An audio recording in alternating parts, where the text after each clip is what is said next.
We talk about food, we talk about music, with musical dudes. Finger on the pulse, Snacky Tunes.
All right, welcome to Snacky Tunes. I'm one half your host, Terry Diabolic, Finger on the Pulse.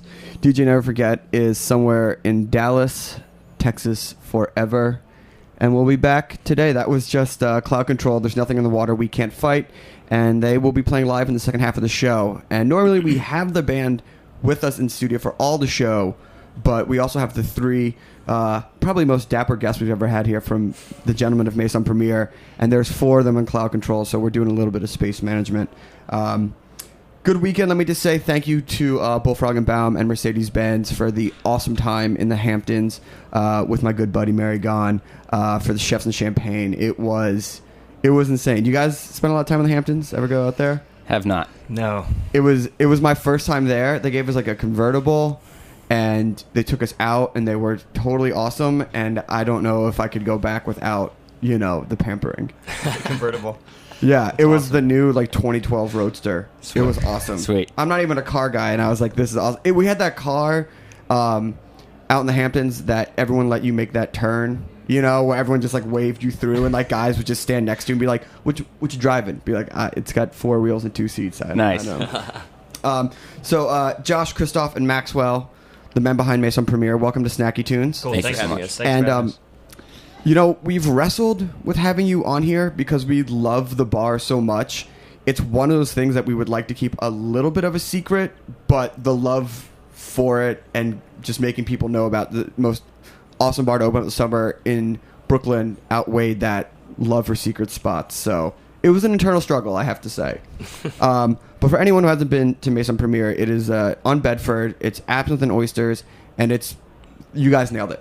I have to say, conceptually out of the park, you nailed it. And Josh, why don't you talk a little bit about the idea and the influence behind the bar? Well, Maison Premiere kind of developed over a course of a few years. The original idea sprung up on a trip to Paris with my partner from Le Barracuda, Jean-Pierre.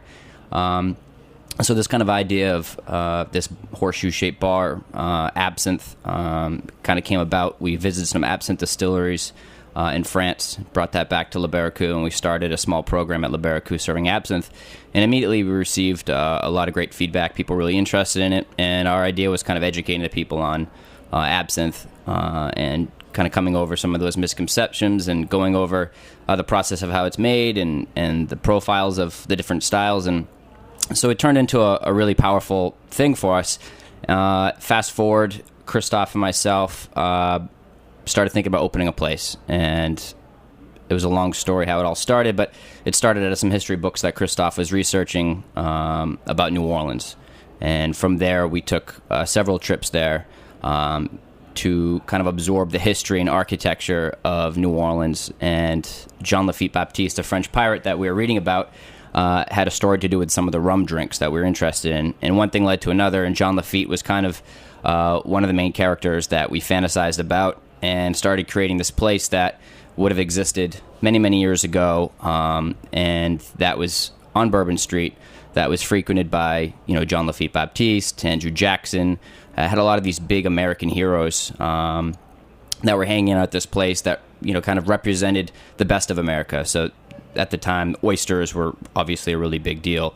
Absinthe was at its peak, cocktails, and this kind of American tradition and history was all kind of at this one center, and that was New Orleans. So that's kind of where the story started for us. What makes the flavor and experience of pairing oysters and absinthe something that you think is really important in a story in a bar that has to be told?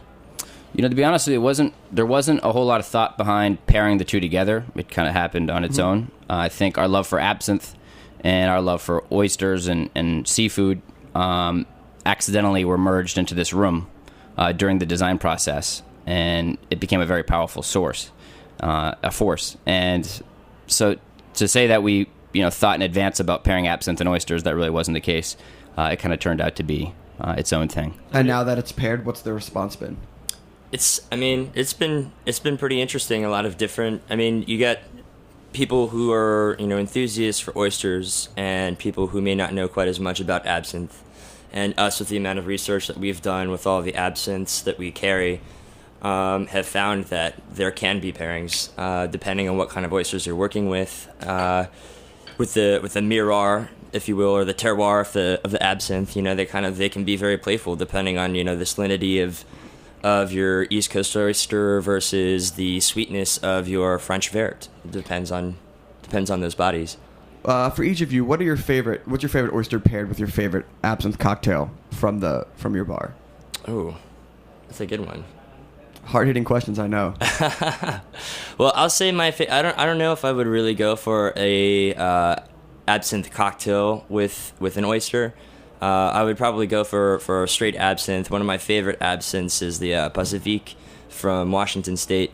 It's a vert. It's pretty light, though. It's not quite as aggressive as a lot of other verts. It's almost drinks like a Blanche. And also, I kind of prefer to have my absinthe without any sugar. So to do that with maybe a good West Coast oyster, with maybe a little bit of sweetness, like a cushy or something like that. They're teeny tiny little creamy oysters. I think those kind of have that's a nice combination. But I don't really think like absinthe cocktails are really quite as popular as doing like the absinthe drip and the oysters. I think people see that as like much more of like this traditional thing. Josh, Christoph, your favorite pairings? I really don't have a favorite pairing. It's not something that... Normally when I drink absinthe, I like to do it at a table in a corner, and I kind of just sit in the corner and I observe, and I just take up the experience. So I would be lying if I told you I had one. I enjoy oysters, but I generally don't drink absinthe and oysters there. I think it's because we're there so much that when I do try oysters, it's kind of before we open. So right. I would hate to lie to you and say that I do have a favorite pairing. So unfortunately, I don't. But I enjoy drinking absinthe and just taking in the space in private. I mean, I definitely would go with the absinthe drip also. Something like a Delaware Phoenix with Charlene's absinthe out of New York State. I'd pair it with maybe like a Skookum oyster out of Washington. They're both pretty earthy. It would do like a parallel characteristics. Now, when you say absinthe, I know it's only become legal in the last few years, but I think all of us have had journeys to Paris and Prague and things like that, and had our own absinthe experiences. Is that the same type of absinthe that you guys serve at your bar? You mean like the absinthe that you drink in Prague?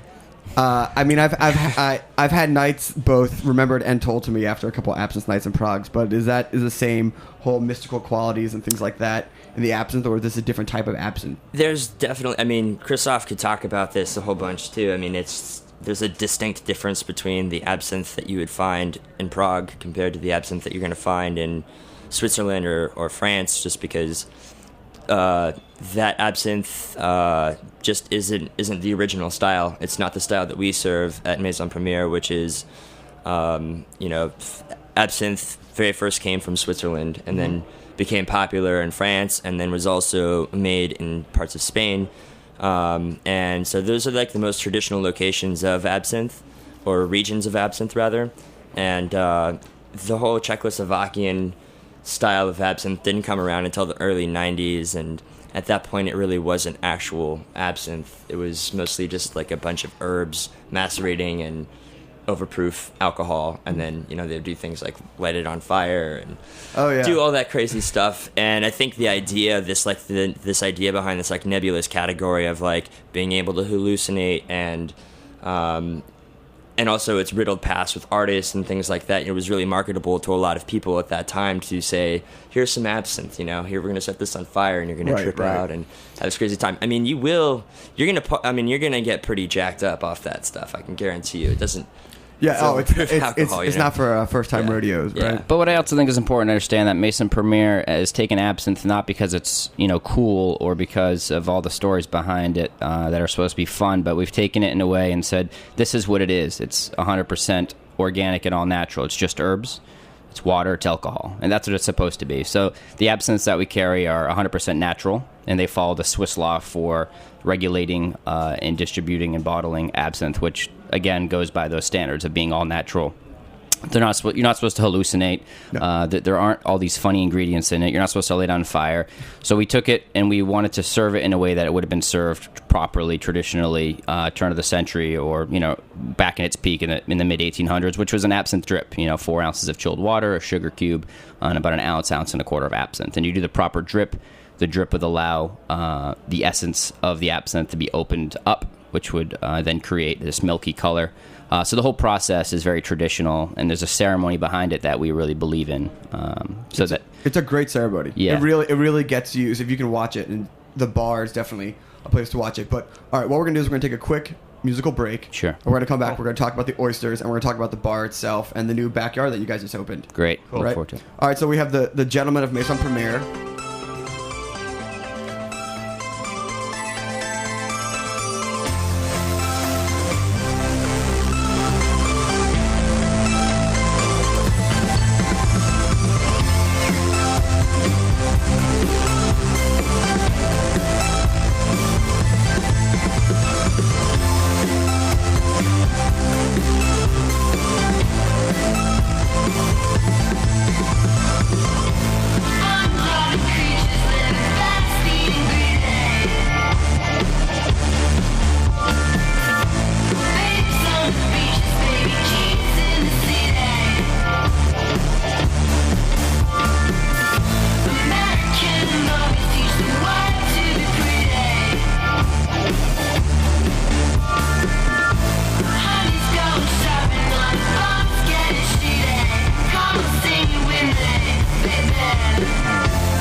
All right, that was just Dom living in America on Snacky Tunes.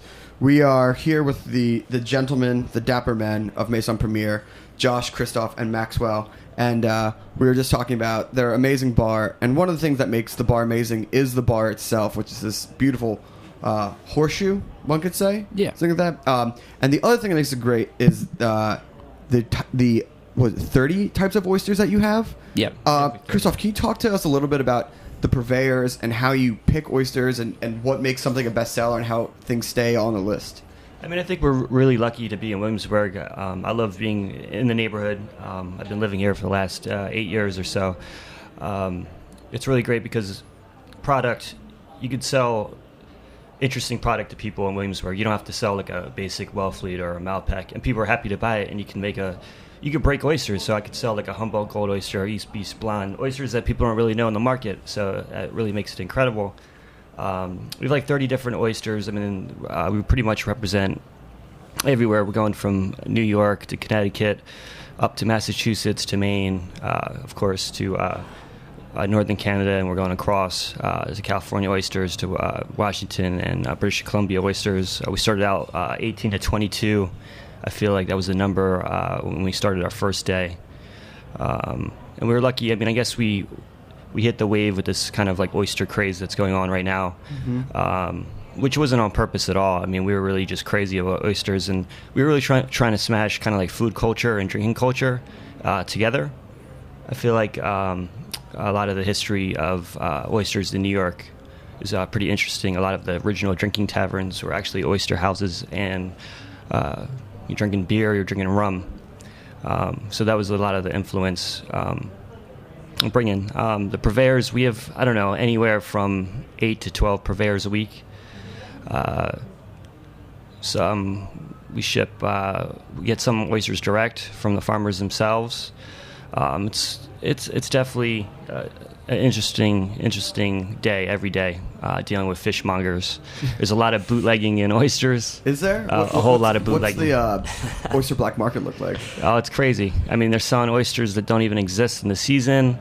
They're taking other people's oysters and selling them. Our friend Chris from Blue Islands Shellfish has a really famous oyster now called Naked Cowboys, and this is a wild oyster out of Long Island Sound, grown in New York and Connecticut side. It depends on the season, but this oyster is so popular now that other distributors are just bootlegging it, making a fake oyster and calling it a Naked Cowboy. So there's a lot of that going on. Huh. So how many oysters do you go through a week at the restaurant? At the bar? We're doing 10,000 right now, strong. Wow. And then you also, I mean, you have other chilled seafood there, right? Yeah, we have, of course, we have local clams, little necks, cherry stones, some really nice Maine lobster. We have red snapper ceviche. We have Alaskan king crab. So, oysters definitely fall in one of those categories that, for people who are uninitiated to the whole oyster scene, can feel intimidated.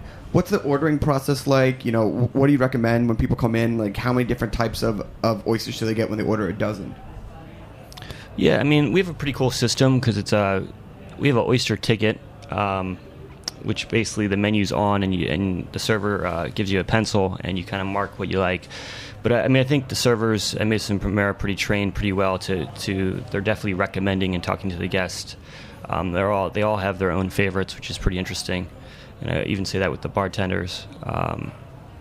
So, I mean, I definitely think they're definitely navigating through the menu with the guests. Yeah. Now, one of the things that I actually like about this oyster house is that it's an actual oyster house that I want to be in and hang out in. Because a lot of times it's, you have to go to the city and it's fancy and it's so just like uptight. But you guys play a lot of good music. You guys have a happy hour. Can you talk about those two aspects a little bit and the thought behind that aesthetic of the bar? Yeah, I mean, it was just really, I'm a huge music fan. I have a background in music, more in engineering. It was just, the whole concept, it was just an excuse to play blues music. It's, we're playing blues music from all around the country, but it was, there's something about it. There's a certain vibe towards blues that's like great for the environment, great for the place, and a lot of people don't know about it. Now the happy hour is a good deal. Can you talk about the happy hour? It's dollar oysters, right? Yeah, I mean, it's dollar oysters. We usually have $20 to $24 oysters. I mean, there's great oysters on the menu. We just felt, people were getting stingy with the happy hours, and we were just going to go all out. So there's good, there's expensive oysters on the menu, and it helps us also, go through the 10,000 oysters. So we keep fresh oysters, so that helps too. And we're busy during happy hour on a Monday, Tuesday, Wednesday, and a Thursday. So people are there drinking away, having fun. So it's, it helps. I'd rather just be a busy place. That was the thought process. Everyone thought we were pretty much insane to offer 24 oysters. I mean, even today, people ask all the time. But they move, though, right? I mean, Yeah. they move. It's a strategy that a restaurant would go out of business doing. But since we're just an oyster bar and our main product is oysters, we need to move those 30 oysters because you have 3,000 to 4,000 in your cooler every day. So in order to move those, this is a great way of keeping them fresh, making it very accessible and affordable for people to try, but also being very competitive and having a great happy hour. I have to admit, I think that's one of the things that I actually really love about Maison Premier is that it is just an oyster. There's not like, oh, it's an oyster bar, but if you want chowder or like a wedge salad, no. Right. It is just shellfish. And the thought process behind that, goes back to a lot of our research we're doing. And, you go to New Orleans, you go to Café du Monde, you just have beignets. You go to certain places, you just have a po' boy. And you go to Acme and you have oysters. And so there's certain places, back in the day, and this goes for New York as well, but certain places that specialize in just specific things. And we thought that by having a very strong seafood program, just having an oyster bar would be sufficient for what we were doing, and that people would come there just for that. And, people say, oh, well, if I had more food, I would stay longer. But our place is so small that we can't really afford to have people sitting there for 2 hours. It's only 1,000 square feet, so it's actually a good thing that they come in, they have oysters, and they move on to the next place for dinner. And I think it makes it an exciting experience to come there just for oysters. And now you have the backyard open, so there is a little bit more space, right? There is, yeah. It's doubled. So we have another 1,000 square feet in the garden. It doubled our capacity. We're over 100 now. Are you animal friendly? You dog friendly? Unfortunately, the health department is not, so we can't have any animals in the building. But the garden's great. We have a raw bar out there now, full functioning raw bar with the same 30 oysters as inside, and a bar outside with a bar menu. So there's a bartender and shuckers outside. So what do you guys have coming up for the future? What's in the fall season or the end of summer for Maison Premier? Well, that's a good question. We're constantly talking about our future options. There's definitely more to come within Maison Premier. We've talked about several things. None of them we can really discuss out in the open right now, but just to leave it out there. We have some parties coming up. Yeah, we have some great parties coming up. We had a great 4th of July party. We have a big band, cookout. It was just a really big success. So just to stay tuned for any holiday that is coming up, whether it's Mardi Gras or Kentucky Derby. We have special drink menus, bands playing in the garden, great food. So we always come with something special for each of the holidays. I believe Labor Day there's going to be some type of big party going on, which would be exciting. Yeah, the 4th of July, we had a really good party on 4th of July. We had this great band. It came in, a bunch of studio session jazz musicians were hanging out. Actually, there were a bunch of young guys. I went to high school with one of those guys, and so he was out there with his band as the band leader in the backyard. And we had our executive chef, Jose Soto, out there just grilling up some burgers. We had the ladies from Pies and Thighs send over some pies for us. And it was just kind of a cool thing. And I don't think we're going to be doing exactly that same thing, but, sort of end of the summer celebration, Labor Day. I think we were planning on kind of doing the final bang on that Monday and then sort of just like leading up to it over the weekend. Sounds great. Yeah. All right. Well, guys, thank you so much for coming in. Cool. Thanks, Darin. I hope it does not get overrun, but I will be in there. I'll just come early. Now because I live and work right down the street. But what are all the nuts and bolts? What's the website, address, Twitter feed, all that good stuff? www.maisonpremier.com, 298 Bedford Avenue, Brooklyn, New York. For Twitter, it's twitter.com/maisonpremier, 347-335-0446. Happy hour today is in the garden. Today will be the first day that the happy hour is starting in the garden. We ran out of ice. We have 4 ice machines now just to keep up with the crushed ice for the oysters, like 3,000 pounds a day. So today, happy hour, 4 p.m. Will be the first and every day. So we'll have the inside and outside happy hour going. And we're open at 4 a.m. every day. And you can get oysters till 4 a.m., right? Pretty close. I think we're around 2 to 3. We're cutting it off. Eventually, we're going to be 4 a.m. But we're up to about 2 or 3 in the morning right now every day. That's so awesome. For After the oysters. bars, have some oysters, right? Absolutely. Awesome, guys. Well, thank you so much. Really appreciate you coming in. We're going to take a quick musical interlude while we switch to the music part of the show. I'm sorry, Charlie Murphy. I was having too much fun.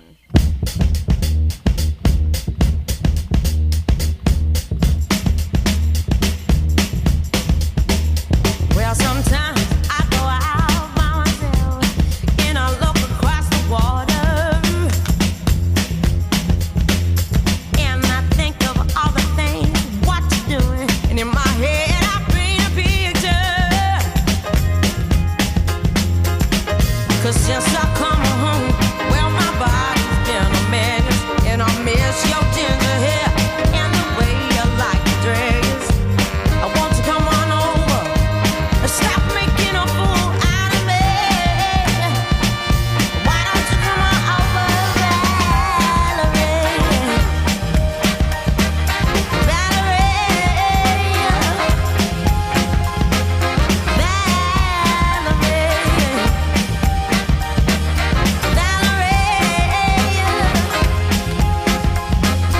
Did you have to go to jail? But your house on up for sale. Did you get a good lawyer? Hope you didn't catch a 10. Hope you found the right man who'll fix it for you.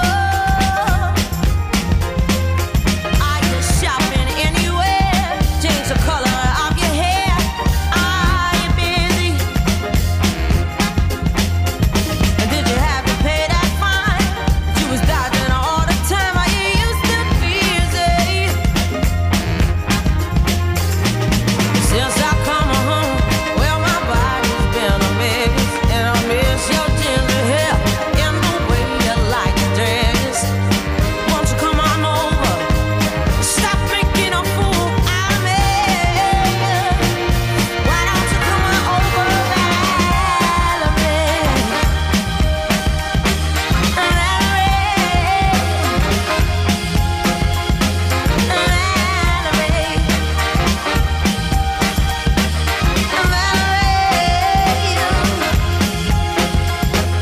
Well, sometimes I go out by myself and I look across the border and I think about all the things what I do. And in my head I paint a picture. 'Cause since I come home, well, my body's been a mess, and I miss your ginger hair and the way you like to dress. Won't you come on over? Stop making a fool out of me. Why don't you come on over, Valerie?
How'd you mean? What you mean you're not coming by?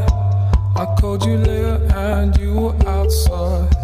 It always creeps inside my head. Curtains closed, you peep inside my head. You were always down for it. Getting this getaway and we run from it. Yeah, you were always down for it. Getting this getaway and we run from it. You're giving me the coldest stare, like you don't even know Why don't we turn the leaf? Why don't we turn the? Why don't we turn the leaf? Why don't we turn the? You're giving me the coldest stare, like you don't even know I'm here. Why don't we turn the leaf? Why don't we turn the? Why don't we turn the leaf? Why don't we turn the? What you've done, you can't keep inside. By the end of the night, I'll help you confide. Cause I can see inside yourself. Cause I can see you're not being yourself. Cause usually you're down for it. Can't hold back a smile when you try for it. Yeah, cause usually you're down for it. Can't hold back a smile when you try for it. You're giving me the coldest stare, like you don't even know I'm here. Why don't you let me see? Why don't you let me? Why don't you let me see? Why don't you let me? You're giving me the coldest stare, like you don't even know I'm here. Why don't you let me see? Why don't you let me? Why don't you let me see? Why don't you let me? Whatever you've done, however bad, hold on, hold on, hold on.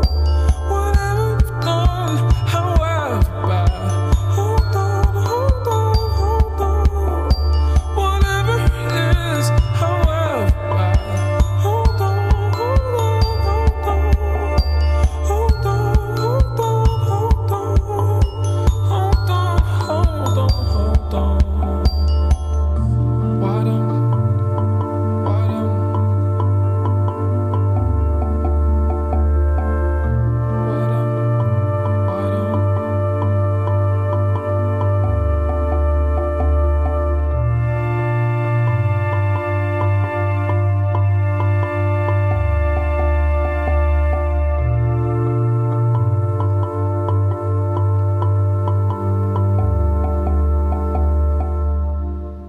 Awesome. That was just Subtract.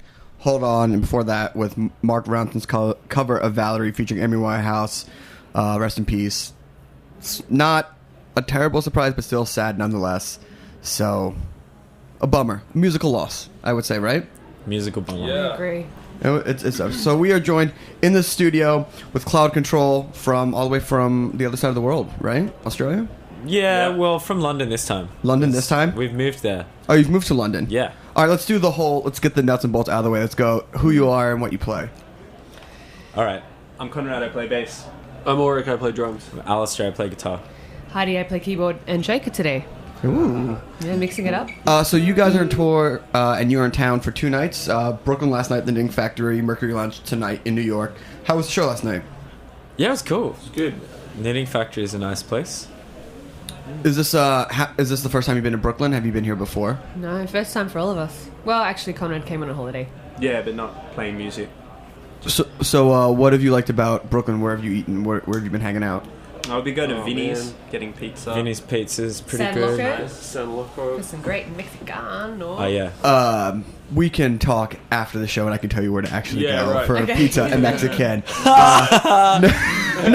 No offense to those places, but I'll write you guys out some stuff. That'd be great. Yeah. We don't have that much time. We're though, gonna that's find the someone thing. No, they're all in the Bedford area. Oh, cool. It's just a little bit. Trust me. Yeah, right. All right. Okay. We'll Yeah, trust you. I'm just. It's if I came to your hometown, I think I would ask you for tips. That's right, yeah. You know. So talk to me about the history of the band. How'd you guys get together? What's going on with the album? Give me all the details. Well, we formed in about 2005 when Heidi entered a band competition at uni, kind of roped us all in, friends from high school and stuff. And we went through that, and we were really, none of us had really played in a band before or sung or written songs or anything. And we just kept going because it was fun. And it gradually took over our entire lives until we've reached this point now. It's like a parasite. Yeah, it's like a parasitic band. Like the tapeworm of music. Yeah, just sucking out our innards. And then spat us out in London. Yeah, so we moved to London after. We released our album in Australia in a little bit over a year ago. And then released it in London, in the UK, Europe, a couple of months ago. And I don't know what's going on over here. If it's even gonna, it might just get like a little release or something. Oh, it's not out. But- I mean, does that still matter? I feel like once it's released onto the internet, Well, it's that's just the out thing, everywhere. right? It's like we kind of want to push it properly, but then it's already been released twice, so Right. it's kind of hard to do it again. We might just wait for like the next album to do it properly, but it'll probably be on iTunes. It'll turn up there, and like you can order it from whatever. Where are you guys living in UK? London. No, I'm sorry. I know London. My No. fault. Where are you living in London? In London. It's like Hackney, All east. East London, All over. Like which seems to be the standard band kind of Yeah, like there, cliche like area. Dalston, Kingsland, like that Yeah. stuff. Right? Yeah, exactly. Right near Dalston. Yeah. I for one really like English food, and like I think that London gets a bad rap. I mean, have you? Yeah. What do you mean by What English about food? English food do you like? You know, like salted beef and okay, It's comforting. it's I'll give it comforting. that. Bangers and mash, all that stuff. Like you know, it's just like it's not terrible. It's not as bad as. But as it that. can be done really badly though. Have you guys found some places over there that you like eating? Our own Yeah, there's a kitchens. few. Yeah, there's a few places. Oh, do you that guys are cook good. a lot? Yeah, we do. it's Like, What do you got? Yeah, what we do you? like to cook. We even brought our chef knives over from Australia. yeah. Really? Yeah. Or are you staying at places that have nice kitchens? That was a prerequisite. No, not really. It's like Our kitchen's it's great. our kitchen is That's pretty good alright. actually. Kitchen's alright. Ours is alright. Yeah. It's about gas stopped What working. about gas? Really? Yeah. Oh no. You don't have gas? Kind of when you were there, actually. It worked for me. I know. It stopped when we So went away. Conrad broke Conrad Heidi's broke our kitchen. gas. It is. Oh, is this what we talk about when there's tension in the band? Yeah. You broke my kitchen? But it worked after You broke that, my didn't kitchen! it? Could be worse. Yeah, it broke Yeah, it once. did. We Once broke our kitchen. You broke it. Yeah. What's your specialty? What do you make? Ooh, our specialty. Gosh, Ulrich and Al are really good at pizzas. Yeah, we we're make really good at awesome Italian pizza. and Mexican. You know, you're good at omelets too. Oh yeah, I'm good at right. omelets and You're a good cook too. Oh, I don't know what Pretty my specialty is. multi-talented. Yeah, it sounds multi-talented. How'd you like the pizza here? Good? it's great. Yeah, it's very nice. All right, let's do a song. Let's get into a song. We'll come back. We'll talk more about tour and writing songs and things like that. Cool. So what's the first song you're going to play? Meditation song. Meditation song? Which is the first song of our album, actually. Just incidentally.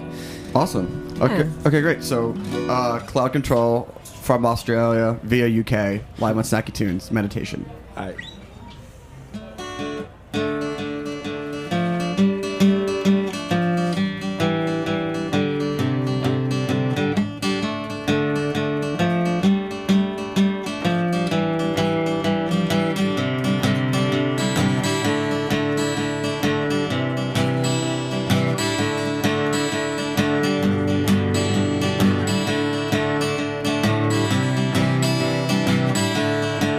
Meditation.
Woo!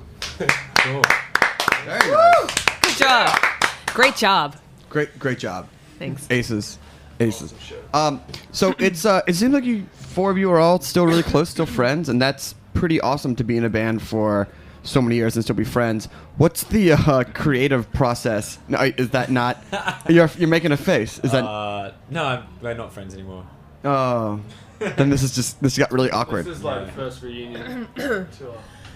The first reunion tour from last night. Yeah. Last night. So how does it work when you guys get together and I guess you've done your album, now you're thinking about the next album. What's the process like? Well, for Bliss Release, the album that we did, I guess, hey? Like, you'd write one word, I'd write a word, you'd write a word, and we put them in order. That'd be one line. Stick them on the wall. Oh, just like write a sentence on a piece of paper, fold it over, write the next sentence. Yeah. What's that called? Like, That's a great idea. Exquisite Corpse? Isn't it? That's David Bowie did that. Hey? David Bowie did that, like chop them up in bits of newspaper. That's why we did it. Good way. We'd also play like CDs at the same time and stand in the middle of the room so that we were in the apex of all of the music colliding, and that's how we'd get our musical inspiration. So lyrics and music combined.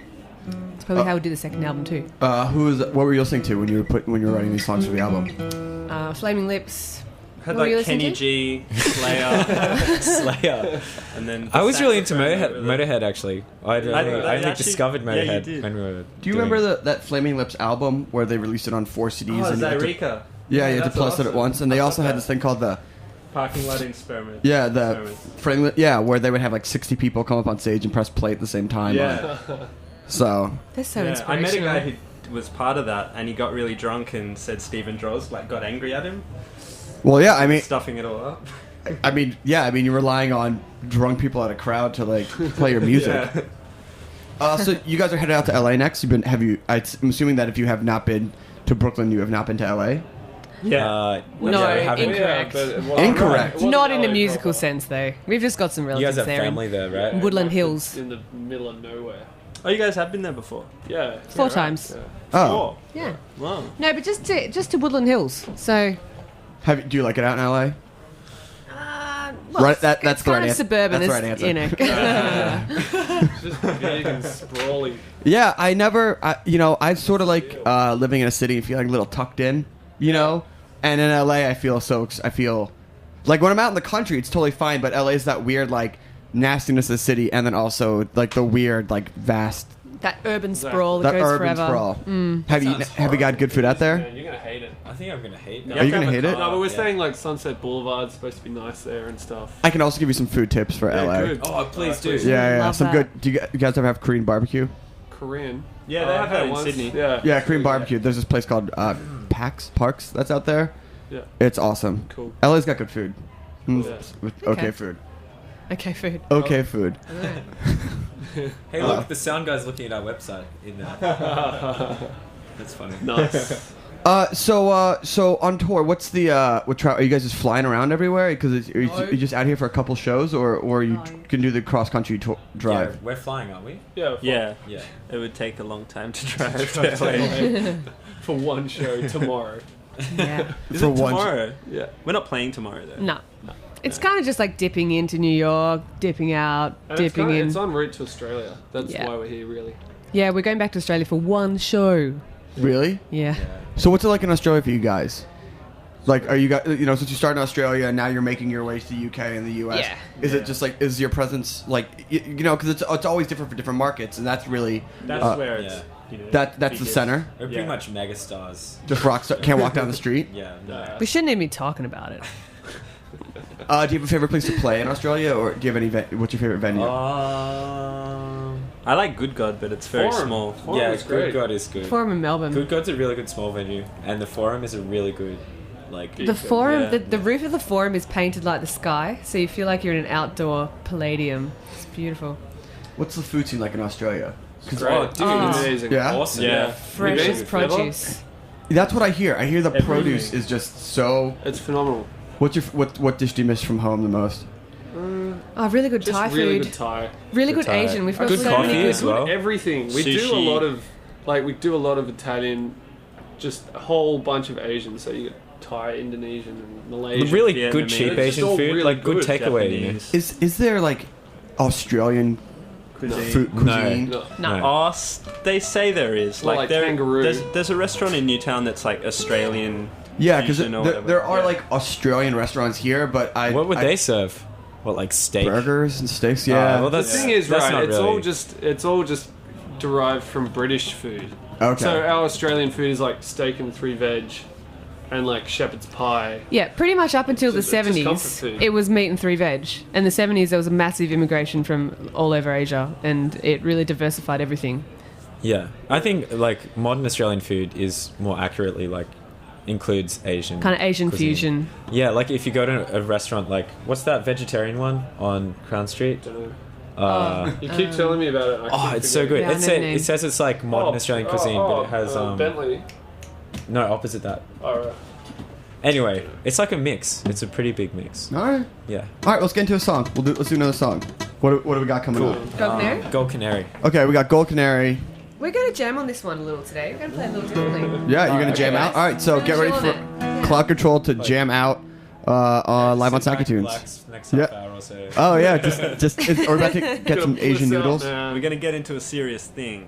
Shouldn't even be talking about it. Take it away. Alright.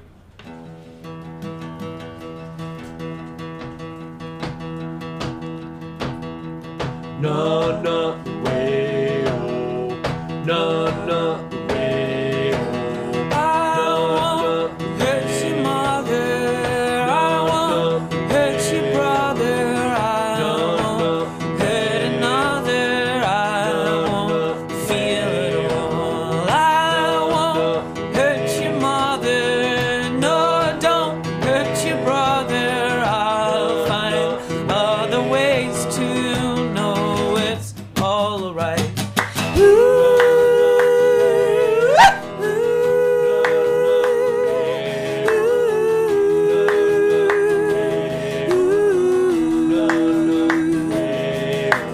I won't hurt your sister. I can't not resist her. Oh, I've got a way to go before I leave. I won't tell her anything that won't be necessary. I would like to buy you a gold canary.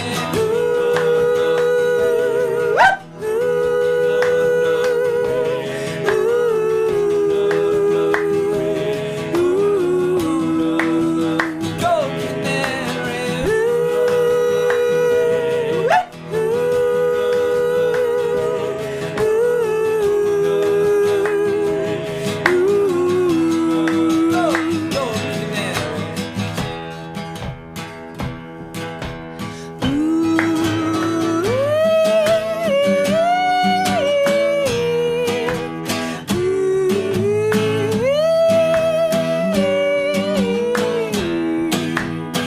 Slip away as I break it to you softly. Will you lay a curse to my name? Fly away, fly today. As my hands work on the birdcage, you disappear into the air.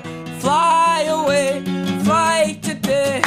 Slip away as I break it to you softly. Will you lay a curse to my name? Fly away, fly today.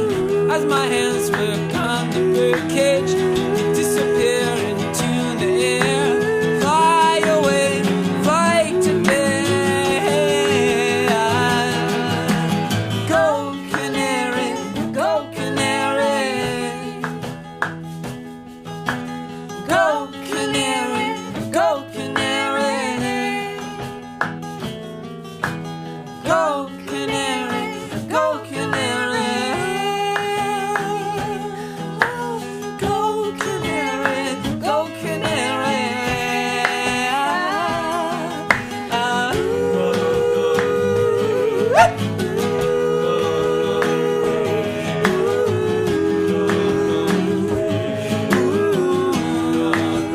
Gold canary.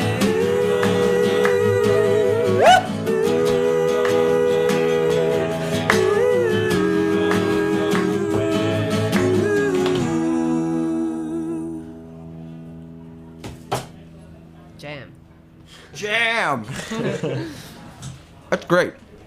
Sorry, I have a mouthful of pizza. You totally caught me. Whoa, the pizza kind of disappeared during that song. Yeah, dude. Huh? Did you eat that whole half? You inhaled that. That's amazing. I had, I played squash this morning. I'm hungry. I've always considered myself an athlete, you know? Yeah, right. You have an aptitude for eating pizzas? Pizza definitely falls into one of the food groups for me that I will continue to eat well past my point of being full if it's in front of me. Yeah. You know? Like there's some foods where I'm just like, not anymore. Like pizza, I will somehow psych myself up to eat 4 or 5 pieces. You psych yourself up to eat? See, Al? I'm not alone. That's weird. I mean, there are times when I'm like, when am I ever going to be back in this city? This food is so good. I'm not really hungry, but, you know, when do you psych yourself up to eat? Sorry? When do you psych yourself? Just every day before a great meal. So weird. Like, it just makes the satisfaction so much more sweet, you know? I think they put it in a nutshell when people tell me that, like, oh, I just didn't have time to eat today. I don't understand that statement. I was like, what do you mean you did not? Like, that is, when I'm eating, I'm thinking about my next 2 meals. I'm like, what am I doing later? Like, we had the Maison premiere, the oyster guys on at the start of the show. I was like, I know I'm eating pizza now, but why can I get out there to eat oysters? I think we could be friends. Do you reckon? Are we not friends? I think we could be. Oh, okay. Well. Well, I mean, we have to find each other on Facebook More first. than I know how it Facebook works. friends. I know how it works in the modern age. So after Australia, what are the plans? What, you go back home to UK? Yeah, back to London. And and then we're headlining a festival in Italy the next day. Oh, yeah. That's pretty exciting. Yeah. Oh, well, tell me about this. What are the details? Well, we were asked to support Arcade Fire in Milan a few weeks ago, which was career highlight. And there was a fire. On stage, one of the lights blew up. That was exciting. Was that the As end an of the show? aside, no, at the start, in the sound check. Oh, okay, but the show went on, right? Yeah. But Yeah, awesome we still got live, to play. right? Yeah. But I think the Italians liked us, so they asked us back for a festival. What's the name of the festival? It's Italian. Don't know. Oh, in Italian. It's on the coast. It's 2 hours out of Rome. Yeah. Oh, that's awesome. You're going to get to do that whole coast side European festival The thing. Amalfi. It's not near Amalfi. Oh, it's not? No. Okay. You're going to probably get a lot of awesome pasta and pizza, which you will probably not eat before you play, right? We had real good pizza there. Yeah, it was amazing. Do you guys have a pre-show food ritual, or is it anything like that, or after-show food ritual? No. Generally, I reckon Really? play on an empty stomach's better. Yeah, playing Then you hungry. that's psyching yourself up. You to can really eat. rock. Yeah, you can't play with a full stomach. No. That's the only consistent thing I've ever, of all the bands that we've ever worked with and talked with, it's the only consistent thing they say about food. Is that play hungry or don't, eat 4 hours before your show. Yeah. Yeah, that's so true. Yeah. I think I ate too close to the show last night, actually. Yeah, me too. Yeah, I think everyone did. Yeah. Do you know when you're hungry, Oh. you're really wired, and all your senses are heightened? Yeah. So imagine if you channel that into your guitar or your keyboard or your singing. It's like fight or flight. It's like you're a beast. Yeah, just trying to survive. I get through the show, I get a slice of pizza. Yeah. What'd you guys eat last night? Mexican. From that Mexican place you don't like. Which you just panned. Look, I'm gonna say this. It's not that I don't like San Loco, and it serves its purpose, but there is something literally 2 blocks down on Grant Street called Taco Chulo, which is like a Tex-Mex type of thing. That is. Oh yeah. Yeah. Right. My friend told me about that. Yeah. My friend living, and he was like, "Yeah, you can either go to one of these two, Taco Chulo or San Loco." Okay, well, And I go. think San Loco was underneath his house. Yeah, that maybe it is had- the perfect description of Location. San Loco. Yeah. It's underneath my house. Like that. It's it's there. But no, Taco Chulo is really the place. And I know that I can't really be saying, but La Nona is the awesome pizza place on Roberta's, which on Bedford. On Roberta's. Well, Roberta's makes my favorite pizza, but La Nona is down on Bedford, and they're awesome. And no one ever goes there. I mean, it's packed by non, tight jean wearing people, if you catch my drift. But it's delicious, and they make everything to order. Oh, cool. Yeah. They won't sell you a slice. Pardon? They don't sell you a slice. Oh, they sell you a slice. They'll sell you a slice, but then they'll make if they'll you cook get the a chicken slice sandwich individually. there, Yeah. they'll cook the piece of chicken for the sandwich and not just have a stack wow. of yeah. Nice. Yeah. That's dedication. That is. Attention Yeah. to detail. Yeah.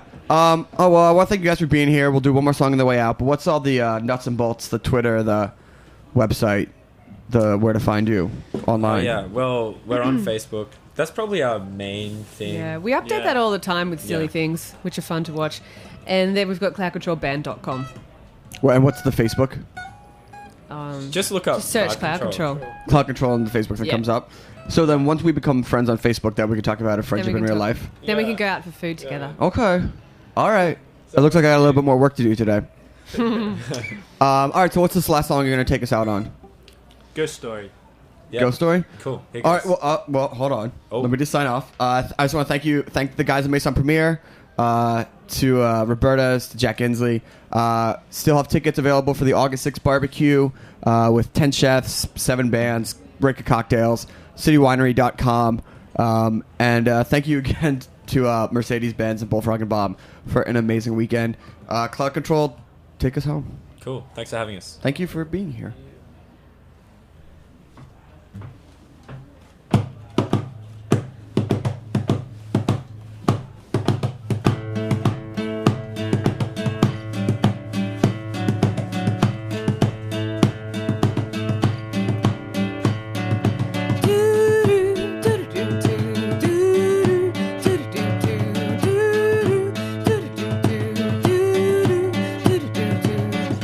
And as I walked her down to the water,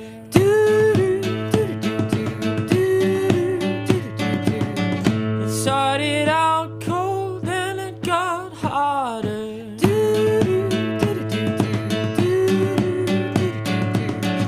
And as I dragged her down to the river,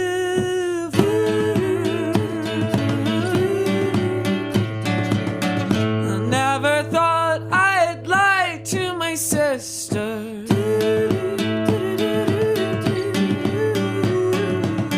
We are the protectors. We are the soul collectors. We follow solar vectors.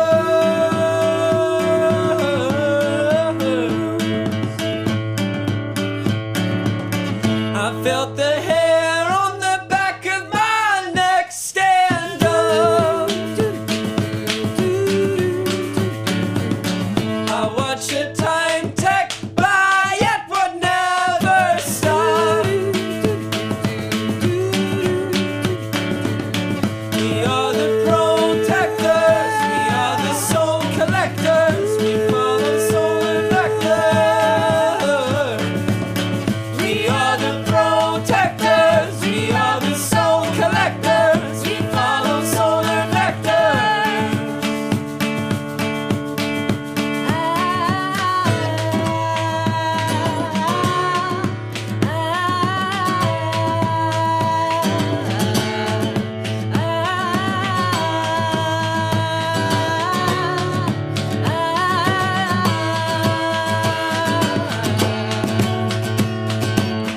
I felt the hair on the back of my neck stand up. I watched the time tick by, it would never stop. We are the protectors, we are the soul collectors, we follow solar vectors. We are the protectors, we are the soul collectors, we follow solar vectors.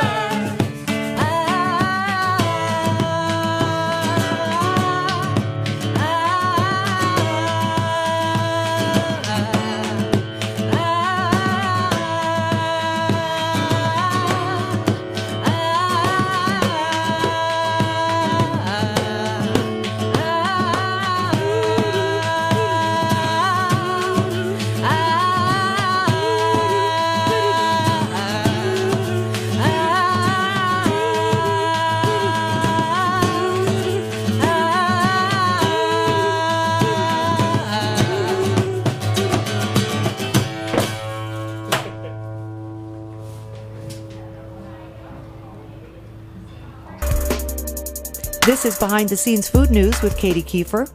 AMP goes local. The Great Atlantic and Pacific Tea Company, commonly known as the AMP, that grocery chain you've seen all your life, has glommed onto the concept of local and sustainable and has just introduced a new consortium of producers known as the Mid-Atlantic Country Farms, from which they will source beef and poultry. The animals are antibiotic and hormone-free, raised on vegetarian feed. There is no mention of certified humane or animal welfare approved status, however. Maybe they haven't gotten that far in the marketing department. But what makes this of interest is that A&P supplies all A&P supermarkets, Pathmark, Food Emporium, Waldbaum's, and Super Fresh. These are not particularly high-end supermarkets, so this is good news for the average consumer. If you want to read more about this, you can go to the A&P website, which is www.apt.com/pressroom. This has been Behind the Scenes Food News with Katie Keefe. Finger on the Pulse and City Winery are proud to present the Summer Barbecue Blowout Festival, August 6th from noon to 4 p.m. The barbecue is happening at City Winery, located at 155 Varick Street in New York City. Restaurants featured at this event are Empire Mayonnaise, Van Dag, Momofuku Milk Bar, Imperial No. 9, Mile End, Mexicu, Kraft, Dizzy's Club Coca-Cola, The Meatball Shop, and Dos Toros. Providing the soundtrack for the day are Midnight Magic, Computer Magic, New Villager, Punches, Ducky, DJ Autobot, and the Snacky Tune DJ. VIP and general admission tickets are available at citywinery.com. Finger on the Pulse at City Winery would like to thank our sponsors: Heritage Foods USA, New York Magazine, Reka Vodka, Sonar, Smile, Guilt City, Sub-Zero, and Wolf. Please come out and join us for a day of fun, food, and dancing. For more information, go to www.fotpnyc.com.